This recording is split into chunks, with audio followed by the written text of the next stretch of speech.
தலைமையிலான மதசார்பற்ற முற்போக்கு கூட்டணியில் விடுதலை சிறுத்தைகள் கட்சி 8 தொகுதிகள் ஒதுக்கீடு செய்யப்பட்டுள்ளன. இதற்கான ஒப்பந்தத்தில் முதலமைச்சர் மு.க.ஸ்டாலின் மற்றும் திருமாவளவன் ஆகியோர் கையெழுத்திட்டுள்ளனர். திமுக கூட்டணியில் தொகுதி பங்கீடு பேச்சுவார்த்தைகள் தீவிரமாக நடைபெற்று வருகிறது. இந்நிலையில் திமுக மற்றும் விடுதலை சிறுத்தைகள் கட்சிகளுக்கு இடையிலான 2ஆம் கட்ட பேச்சுவார்த்தை அண்ணா அறிவாலயத்தில் நடைபெற்றது.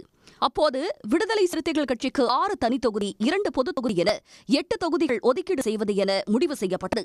இதையடுத்து அதற்கான ஒப்பந்தத்தில் முதலமைச்சர் மு.க.ஸ்டாலின் மற்றும் விடுதலை சிறுத்தைகள் கட்சித் தலைவர் திருமாவளவன் ஆகியோர் கையெழுத்திட்டனர். பின்னர் செய்தியாளர்களிடம் பேசிய திருமாவளவன், தொகுதி உடன்பாடு மனநிறைவு அளிப்பதாகவும் மதவாத சக்திகளை பின்னுக்கு தள்ளுவதே முக்கியமானது என்று தெரிவித்தார்.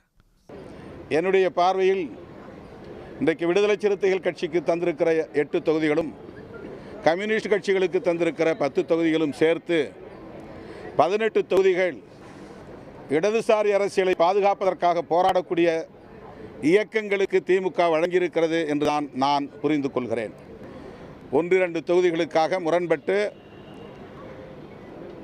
கூட்டணிக்குள்ளே சலசலப்பை உருவாக்கி வெற்றிக்கான வாய்ப்புகளை நாம் சேதப்படுத்திவிடக்கூடாது என்கிற பொறுப்புணர்வோடு தான் இந்த நிலைப்பாட்டை நாங்கள் எடுத்திருக்கிறோம். இதில் எங்களுக்கு மனநிறைவு உள்ளது.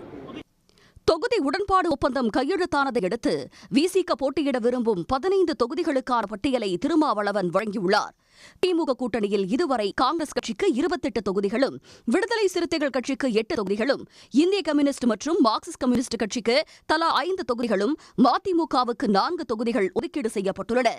இந்திய யூனியன் முஸ்லீம் லீக், கொங்கு மக்கள் தேசிய கட்சி மற்றும் மனிதநேய மக்கள் கட்சிக்கு தலா 2 தொகுதிகள் ஏற்கனவே ஒதுக்கப்பட்டிருக்கின்றன. இதுவரை ஒட்டுமொத்தமாக 56 தொகுதிகளை கூட்டணி கட்சிகளுக்காக திமுக ஒதுக்கியுள்ளது.